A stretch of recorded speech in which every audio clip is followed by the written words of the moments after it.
கிறிஸ்துவுக்குள் அன்பானவர்களே, ஆண்டவராகிய இயேசு கிறிஸ்துவின் நாமத்திலே அன்பின் வாழ்த்துக்கள். இந்த நாளிலும் கூட நாம் தியானிக்கும்படியாய் எடுத்துக்கொள்ளப்பட்ட தலைப்பு தனிமையில் ஜெபித்தல். பரிசுத்த மத்தேயு 14ஆம் அதிகாரம் 23ஆம் வசனம்.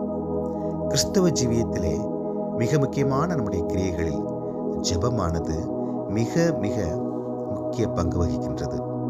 அதிலும் தனி ஜெபம் அதிக வல்லமை மிகுந்ததும் ஆவிக்குரிய வளர்ச்சியை ஊக்குவிப்பதற்கு உதவியாயும் இருக்கின்றது.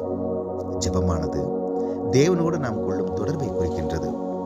இயேசு கிறிஸ்துவானவர் தம்முடைய ஊழிய காலத்தில் அநேக முறை அடிக்கடி தேவனோடு தனித்திருந்து ஜெபிப்பதற்கு இடத்தையும் நேரத்தையும் தேடினார் என்று வேதத்திலே நாம் வாசிக்கிறோம்.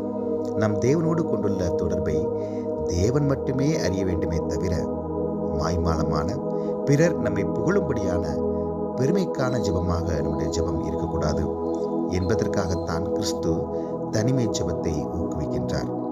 விசுவாசம் உள்ள ஜெபம் நம் தேவைகளை சந்திப்பதாகவும் வியாதியிலிருந்து விடுதலையை சமாதானத்தையும் அளிப்பதாகவும் வேதத்திலே நாம் பார்க்கின்றோம். வேதத்திலே குறிப்பிடப்பட்டுள்ள ஒவ்வொரு நன்மைகளையும் வாக்குத்தத்தங்களையும் தனிமையில் ஜெபித்து தேவனுடைய இரக்கத்தையும் கிருபையையும் பெற்றுக்கொள்ள நம்மை நாம் ஆயத்தம் செய்வோம்.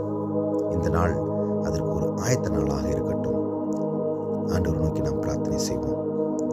கிருபையும் இரக்கமும் நிறைந்த எங்கள் அன்பின் ஆண்டவரே, எங்கள் ஜெபத்தை கேட்கின்றவரே, இந்த நாளையும் கூட தேவரீர் இதனை கேட்டுக்கொண்டிருக்கிற ஒவ்வொருவருக்கும் நீர் ஆசீர்வதித்துக் கொடுக்கும்படி நாங்கள் ஜெபிக்கிறோம்.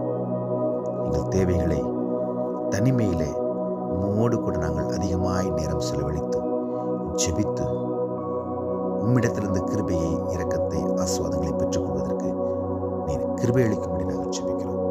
அப்படி நன்மைகளை பெற்றுக்கொள்ளுகிற ஒரு நாளாய் இந்த நாளை உடைய பிள்ளைகளுக்கு நீர் ஆசீர்வதித்துக் கொடுக்கும்படி மீட்பர் இயேசுவின் நாமத்திலே ஜெபிக்கிறோம் எங்கள் ஜீவனுள்ள பிதாவே.